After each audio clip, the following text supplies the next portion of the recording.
Vocês veem como no evangelho de hoje, na vocação de Mateus, e quando nós encontramos a nossa felicidade, que é Deus, quando nós encontramos Jesus, ainda aparecem as dificuldades de fazer-nos mal entendidos, porque Mateus estava na sua coletoria de impostos, era uma pessoa mal vista, muito mal vista, porque cobrava os impostos ainda mais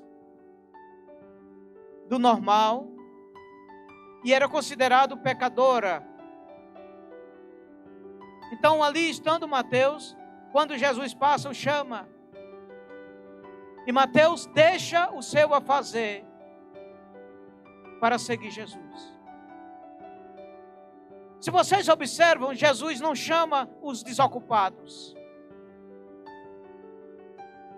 Vocês não sei se lembram, no evangelho, um dos evangelhos diz que Jesus contou uma parábola, que um empregador chamou os trabalhadores na praça que estavam desocupados, em várias horas do dia, mas chamou para trabalhar, e pagou com justiça o salário ao fim do dia, dos que começaram cedo até os mais tarde. Mas Jesus chamou para trabalhar, mas as vocações são sempre aquelas que o Senhor chama para exercer um ministério, e esse ministério é um chamado de Deus, e que nós devemos estar atentos para saber que Deus está falando conosco.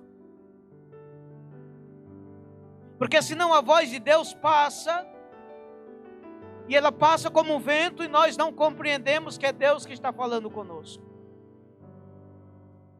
Por isso que nós devemos ter uma certa intimidade com Deus, e uma aproximação com Ele. Porque quando Deus falou através do anjo a Nossa Senhora, ela estava exatamente em comunhão com Deus. Quando o anjo falou, ela não compreendeu o que seria aquilo, mas ela sabia que Deus estava falando com ela. O anjo disse: é pela força do Espírito Santo, é pelo poder do Espírito Santo. E assim, meus irmãos e irmãs, mesmo pecadores que nós somos chamados a exercer um ministério. E vocês sabem, principalmente nesse tempo de festejo, quantas pessoas se envolvem no trabalho da igreja, seja espiritual ou manualmente. Quantos ministros tem? Quantas pessoas exercem funções? E quantos se colocam à disposição? E isso nos faz entender como é o sentido da nossa vocação. Às vezes a sua vocação você ainda nem descobriu, mas você sabe que num dia como esse, nós não podemos esperar pelos outros e nem reclamar que os outros não vieram. Mas é preciso que nós levantemos e exercemos a nossa função de cristãos. E quando nós entendemos que nós somos vocacionados e batizados, nós entendemos que a missão, ela é também uma missão de todos nós. Porque nós somos chamados primeiramente à vida e depois a servir.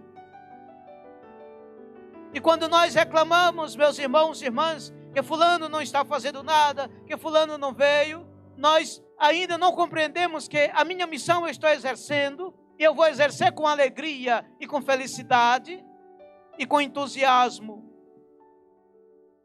Aí você entende que a igreja, ela é dinâmica quando ela é vocacionada. Porque cada um exerce a sua função, fazendo com que a igreja crie esta vida e as coisas aconteçam com harmonia.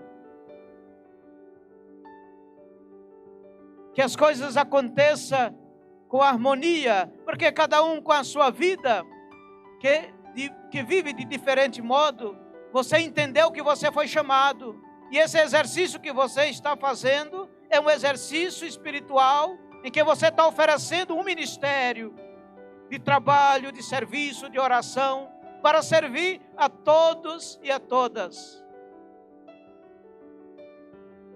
Por isso que nós devemos escutar o chamado de Deus.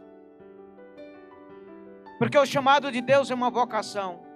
E Ele nos chama à vida. Ele nos chama à vida. Nós vamos ouvir numa leitura da vocação de Jeremias, que me parece que no 6º dia de novena, vou adiantar isso para vocês. Quando Deus chama Jeremias, Deus diz a Jeremias que Deus já conhecia Jeremias antes da criação do universo e antes que Jeremias fosse gerado no seio da sua mãe, Deus já o conhecia. E isso me impressiona. Isso me impressiona porque a vocação nossa não começa na gestação da nossa mãe.